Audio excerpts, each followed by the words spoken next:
और of India news में सही दर्शकों को स्वागत है। आपका चैनल आपके आज मैं आ चुका हूं उत्तर प्रदेश में, और उत्तर प्रदेश में यहाँ पर कुछ हमारे जो बीजेपी के कार्यकर्ता लोग हैं जो यहाँ पे जो उच्च श्रेणी पे उच्च पदों पे बैठे हुए हैं, उनसे मैं बात करना चाहूंगा इलेक्शन के माहौल के बारे में, यहाँ पे क्या चल रहा है। यानी जैसे दोस्तों आप लोगों को मालूम है सभी को कि उत्तर प्रदेश में 2024 का इलेक्शन का दौर चालू है, और उसी के रुख में हम बात करेंगे। यहाँ पे कुछ देखो यहाँ पे बीजेपी के कार्यकर्ता लोग हैं और उनसे हम बात करना चाहेंगे। ये देखिए, क्या नाम है आपका, हमारे दर्शकों को बताइए। मोनू मिश्रा है और मैं मंडल से महामंत्री हूँ। बताइए। यहाँ पर ये बोला जा रहा है उत्तर प्रदेश में, यहाँ पर यानी कि योगी जी के जो काम के बारे में पहले थोड़ा बताइए, और उसके बाद में हम अन्य मुद्दे पे बात करेंगे। योगी जी के काम के बारे में तो हम आपके माध्यम से बताना चाहते हैं। वैसे तो सभी उत्तर प्रदेश वासी या मोदी जी के कार्य के बारे में पूरी इंडिया जानती है कि हमारे यहाँ भारत सरकार द्वारा, केंद्र सरकार द्वारा, उत्तर प्रदेश सरकार द्वारा जो भी योजना चलाई जा रही है वो हर गरीब के खाते में डायरेक्ट जा रही है। इसमें कोई भी बिचौलियों का काम खत्म हो चुका है, और वो बिचौलिया ऐसे फड़फड़ा रहे हैं जैसे कि बगैर पानी के मछली फड़फड़ाती है। अब उनको अपनी दलाली करने के अड्डे उनके बंद हो गए हैं। ये सब चीज़ों को लेके बिचौलिया परेशान है, और वही लोग दूसरे दलों में अब जो है अपना हाहाकार चिल्ला रहे हैं। यही इनका जो है दूसरे दलों का मानना है कि ये सरकार जो है हट जाए और हमारी दलाली की सरकार पुनः बन जाए। कुल मिला के लोग गठबंधन बना के उत्तर प्रदेश के अंदर प्रयास कर रहे हैं, लेकिन विफल हो रहे हैं। एक पूर्ण प्रयास से लगे हुए हैं यहाँ पर कि उत्तर प्रदेश के अंदर कैसे भी उनकी सरकार आ जाए और दोबारा उन लोगों को। और यहाँ पे उत्तर प्रदेश में जब योगी जी की सरकार नहीं थी, उससे पहले क्या माहौल था, उसके बारे में क्या बताना चाहेंगे हमारे दर्शकों को। देखिए, सबसे पहले कुछ पर्दा डालेंगे उन पे। हाँ, बिल्कुल डालेंगे कि समाजवाद का नारा था और खाली प्लाट हमारा था। पहला पर्दा तो इस बात का हटाना चाहिए कि सबसे पहले जो प्लॉट खाली था वो सिर्फ उस पर हक समाजवादी गुंडाओं का था। उसके अलावा हमारी बहन बेटी सुरक्षित नहीं थी। आए दिन छोटी छोटी घटनाओं से लेकर बड़ी बड़ी घटनाएं ऐसी होती थी जो कि पूर्ण रूप से मानव समाज को शर्मसार कर देती थी। और उनके शीर्ष नेतृत्व के पदों पर बैठे राष्ट्रीय अध्यक्ष बरेली एक जनसभा में संबोधित करते हैं और कहते हैं कि लड़कों से तो गलतियां हो जाती हैं, और जिससे कि उन लोगों का मनोबल बढ़ता था। और माना कि हम इस में बात अगर करें गुंडागर्दी की, तो गुंडागर्दी पूर्ण रूप से प्रतिबंध हो चुकी है। अतीक अहमद जैसे लोग जो है, मुख्तार अंसारी जैसे और विकास दुबे जैसे तमाम तरह के जो गुंडा प्रवृत्ति के लोग थे, जिनका कोई न धर्म से मतलब था, न जाति से मतलब था, सिर्फ उनको अपनी गुंडागर्दी करने से मतलब था, और वो राक्षस प्रवृत्ति के लोगों का ऐसे हमारे योगी बाबा जी ने उनका जो है काम तमाम कर दिया। यहाँ पर हम बोलना चाहेंगे, यहाँ पे देखिए मिश्रा जी के द्वारा जो बताया गया है, हम क्लियर कर देना चाहते हैं। यहाँ पर एक जाति विशेष को, समुदाय को नहीं बनाया जा रहा है। जैसे कि विकास दुबे वो ब्राह्मण जाति से आता था, तो ऐसा नहीं कि ब्राह्मण को मारा है। गुंडे यानी गुंडों के ऊपर बात आ रही है। पूरी बात होती है कि उन्हें जो है अपनी गुंडागर्दी करनी है, और जो गुंडागर्दी करने वाले लोग हैं वो उनके अपने होते थे। बाकी के उनकी न तो इंसानियत की जात होती थी, ना कोई उनकी जाति होती थी। जाति के नाम पर दूसरे दलों के लोग कहते हैं कि अरे साहब विकास दुबे ब्राह्मण था। ब्राह्मण का काम है पूजा पाठ करना, राक्षसी भोजन करना ब्राह्मणों का काम नहीं है। और मैं ये बताना चाहूंगा कि यहाँ पर कुल मिला के बात ये है, यहाँ पे जो अभी जयवीर सिंह जी इलेक्शन जो लड़ रहे हैं यहाँ मैनपुरी से, तो यहाँ पे समाजवादी पार्टी वाले जितने भी हैं जो कार्यकर्ता लोग हैं, हमारी बातें हुई, चर्चा हुई है, तो वो तो चिल्ला रहे हैं हमारे मतलब पूर्व बहुमत से हमारे मतलब डिम्पल भाभी जी आ रही हैं, तो उनके लिए क्या बोलना चाहेंगे यहाँ पे सीट से।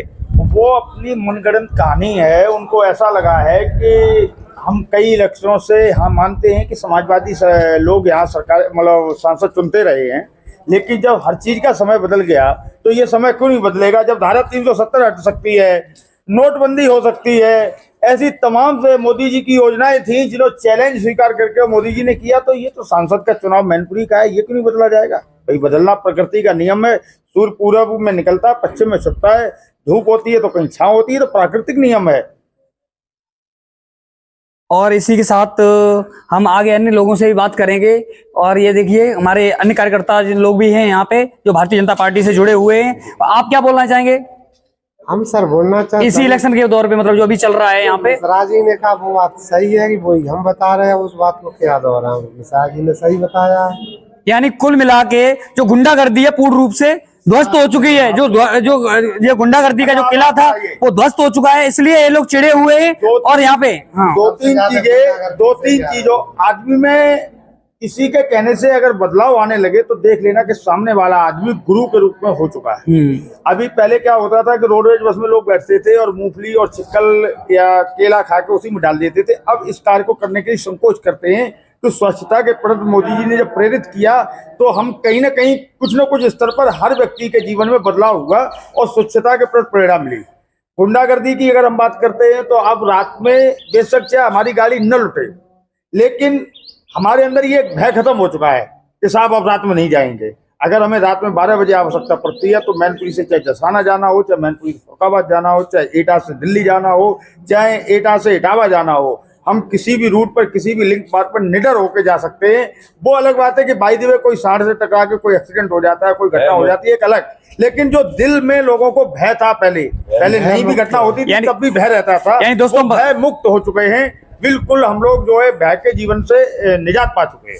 हम तो अपने दर्शकों को बताना चाहेंगे, देखिए हम जिस जगह पे खड़े हुए हैं जहां पर रात में 8 से 9 बजे के बाद में लोग सड़कों पे निकलना बंद कर देते थे और भयभीत हो जाते थे, और जो निकलते थे तो वो कहीं ना कहीं पर मतलब शिकार हो जाते थे गुंडागर्दी का, और उनकी जो लूटपाट होती थी उसी क्षेत्र में खड़े हुए। और आज यहाँ पर माहौल जो योगी जी के जो मुख्यमंत्री बनते ही यहाँ पे माहौल पूर्ण रूप से चेंज हो चुका है, और ये उत्तर प्रदेश वो नहीं है और उत्तर प्रदेश के दृश्य में देखा जाने लगा है। और ये जो अभी इलेक्शन है इसमें माननीय मोदी जी और योगी जी के लिए ही मतलब लोग वोट डाल रहे हैं, कार्यकर्ताओं को भी देख रहे हैं, दूसरों को भी। कार्यकर्ताओं को अगर नहीं देख रहे होते तो इस दोपहरी में कार्यकर्ता पूर्ण निष्ठा के मन से लगा हुआ है, पूरा मन बना लिया है। नहीं, हमारे बोलने का मतलब ये है, लोग ये बोल रहे हैं जो वोट पड़ रहा है, ये वाला 24 का जो इलेक्शन हो रहा है इसमें मोदी जी और योगी जी की शक्ल देख के वोट दे रहे हैं, ना कि जो यहाँ से कैंडिडेट उतारे जा रहे हैं उनके लिए। देखिए इस बात पर मैं बड़ा खंडन करना चाहूंगा कि भारतीय जनता पार्टी में हर व्यक्ति एक मोदी का चेहरा है, हर व्यक्ति योगी का चेहरा है, हर व्यक्ति कमल फूल का चेहरा है, इसमें कोई दोहरा नहीं है। माननीय जयवीर सिंह यहाँ से 2 बार विधायक रह चुके हैं, 2 बार मंत्री रहे, तीसरी बार बीजेपी से विधायक चुने गए, मंत्री बने।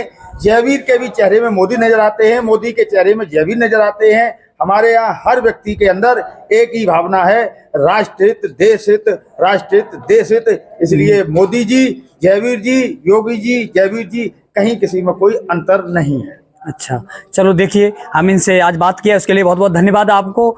और इसी के साथ जल्द मिलते हैं अगले वीडियो में। आपका चैनल आपके power of India Vikram Mishra के साथ जल्द मिलेंगे अगले वीडियो में। जय हिंद, जय भारत।